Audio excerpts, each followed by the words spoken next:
Hello, my name is Ria and welcome to my channel English World.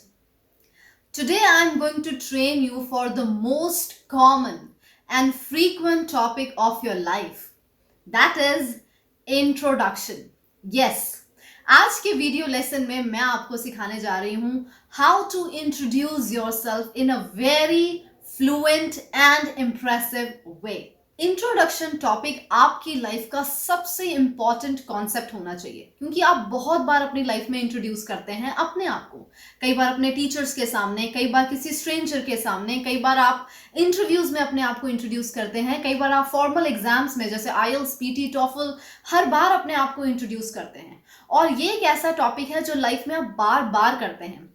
Introduction जो है सबसे ज्यादा impressive होनी चाहिए, चाहे आप इंग्लिश बहुत अच्छी बोलते हैं या नहीं बोलते, but your introduction should be very very impressive, because लोग आपको आपकी इंट्रोडक्शन से पहचानते हैं, आपकी इंट्रोडक्शन से आपको जज करते हैं। And as you know, first impression is always the last impression. तो let's get started.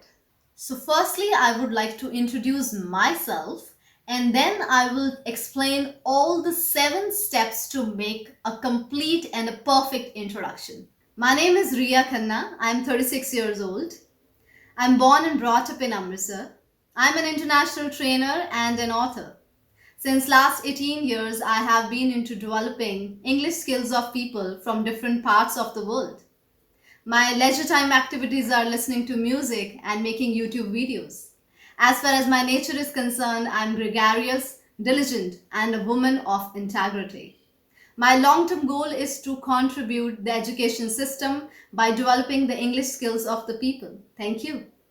So the one thing which you have to notice कि जब आप अपने आप को introduce करें, there should be a sense of proud, there should be a sense of confidence, and there should be a smile on your face to impress somebody. अब मैं आपको बताने जा रही हूँ 7 steps to make introduction, impressive introduction.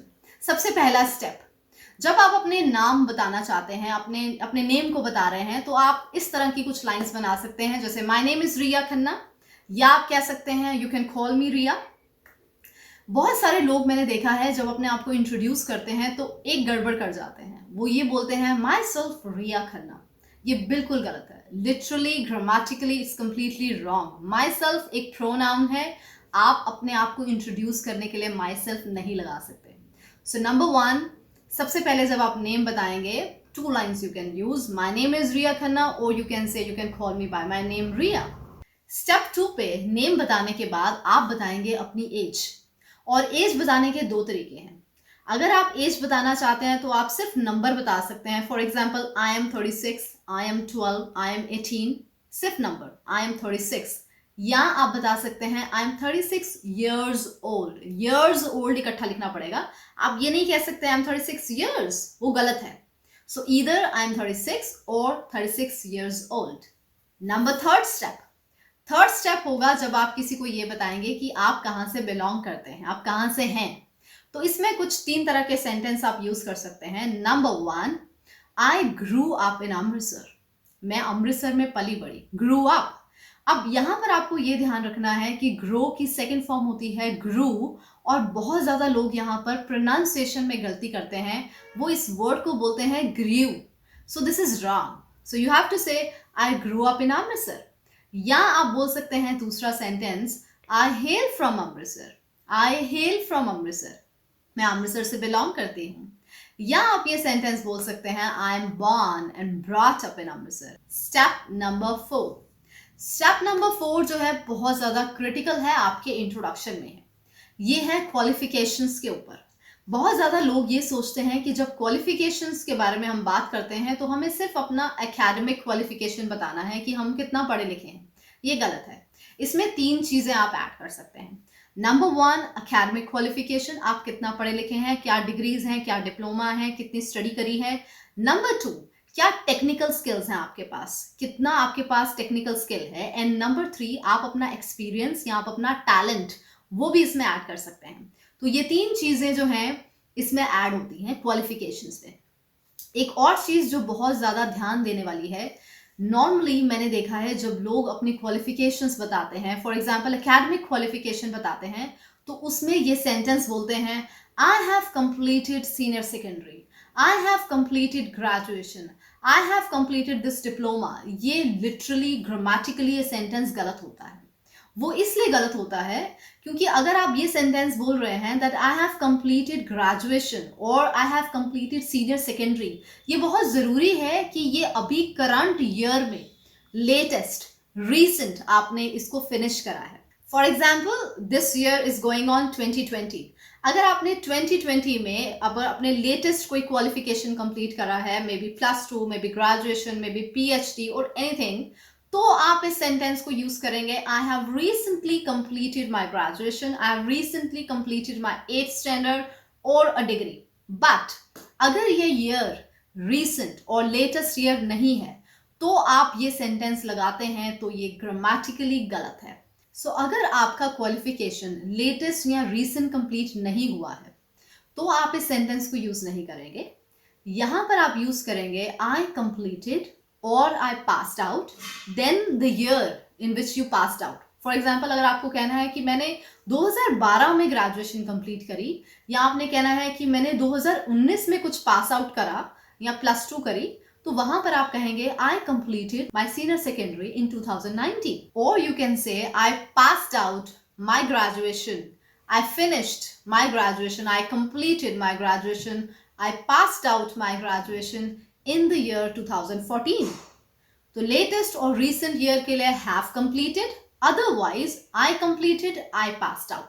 ये आपको qualification में ध्यान रखना है। नंबर 5 स्टेप, 5वें स्टेप हमारा है हॉबीज के ऊपर। हॉबीज के ऊपर आप बोल सकते हैं माई लेजर टाइम एक्टिविटीज और माई फ्री टाइम एक्टिविटीज। आपको बहुत ध्यान देना है कि अगर आप अपना इंट्रोडक्शन दे रहे हैं तो आपके जो लेजर टाइम एक्टिविटीज हैं, फ्री टाइम एक्टिविटीज हैं, वो इंस्पायरिंग हो, वो आपके किसी टैलेंट को शो करें। फॉर एग्जाम्पल मैंने कहा that my leisure time activities are listening to music and making YouTube videos. So ये शो करता है मेरे टैलेंट को भी, मेरे हॉबीज को भी, मेरे स्किल्स को भी। तो आपका लेजर टाइम भी इंस्पायरिंग होना चाहिए। हमारा 6th स्टेप है नेचर। आप सोच रहे होंगे इंट्रोडक्शन में नेचर बताने की क्या जरूरत है। इंट्रोडक्शन में नेचर को बताना बहुत जरूरी है। जब आप अपने आप को इंट्रोड्यूस करते हैं किसी के साथ तो आपका एक कनेक्टिविटी बनता है जिसमें आप अपनी अगर जब नेचर बताते हैं तो आपके पर्सनालिटी, आपके कैरेक्टर के बारे में पता चलता है।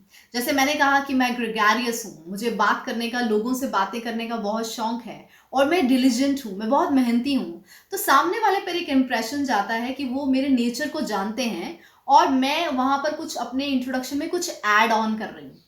So it's very important that you tell something positive about your nature, not the negative things. हम पहुंच चुके हैं स्टेप नंबर 7।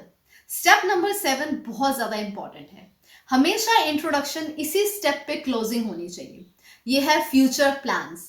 बहुत ज्यादा लोग गलती करते हैं फ्यूचर प्लान्स में, अपने शॉर्ट टर्म प्लान्स बताते हैं, जैसे नेक्स्ट ईयर क्या करने वाले हैं, 2 साल के बाद क्या करने वाले हैं।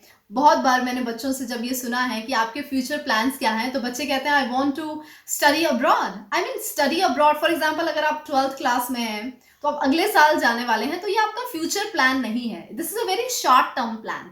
जब भी आप अपना फ्यूचर प्लान बताएं उसमें लॉन्ग टर्म प्लान बताइए, ना कि शॉर्ट टर्म प्लान। या अगर शॉर्ट टर्म प्लान बताना है तो बोलिए फ्यूचर प्लान में, this is my short term plan, this is my long term plan. तो जब भी आप अपने लॉन्ग टर्म प्लान बताएं तो इसमें आपको ध्यान रखना है कि लॉन्ग टर्म प्लान के अंदर आपका जो फ्यूचर प्लान है वो बहुत इंस्पायरिंग होना चाहिए। बहुत सारे लोग फ्यूचर प्लान्स बनाने वक्त ये बोल जाते हैं I want to become a teacher, I want to become a doctor, right. जब आप टीचर बनना चाहते हैं, ये आपका खुद का मोटिव है, तो मैं आपको यहाँ पर रेकमेंड करूंगी, इट्स रिकमेंडेशन कि आप अपने फ्यूचर प्लान को इंस्पायरिंग रखिए, कॉन्ट्रीब्यूटिंग रखिए।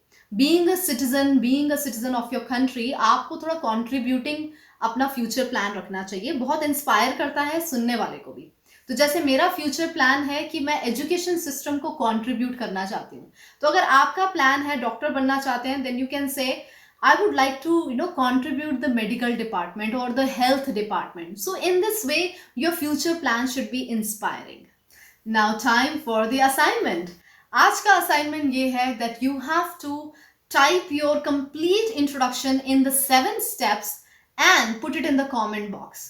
और कमेंट बॉक्स में जब आप ये असाइनमेंट भेजेंगे तो मैं इसको इवैल्यूएट करूंगी और मैं कमेंट बॉक्स में अपना इंट्रोडक्शन भी डालूंगी ताकि आपको 7 स्टेप्स जो हैं वो क्लियर हो सकें. So make sure you put this assignment in the comment box. आशा करती हूँ आप अपने इंट्रोडक्शन को बहुत इंप्रेसिव बनाएंगे और इसको फ्लुएंटली बोल पाएंगे और फंबल नहीं करेंगे. I'll see you soon in my next lesson. Till then, take care and stay blessed.